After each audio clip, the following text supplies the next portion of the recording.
today we are proposing the prospect of a standard 3D printer infused with the FEM modeling system. So what are the core differences between a standard and our proposed prospect? So here you can see the X-Y core mechanism of the frame.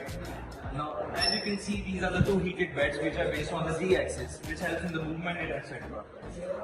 The main difference between the normal printers and this is also the combination of two stepper motors that infuse the filament with the stepper motors and the nozzles on the heated beds, which then prospect into the modeling of the object that we have chosen. Now, when it comes to flexibility, portability and cost effectiveness, our printers covers it all.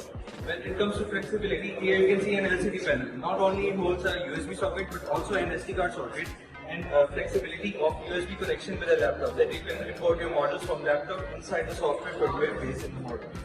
Now, the other core difference we have seen here is the power supply connection. We basically outsource the electric connection which then transforms into the heated bed and the heating knob.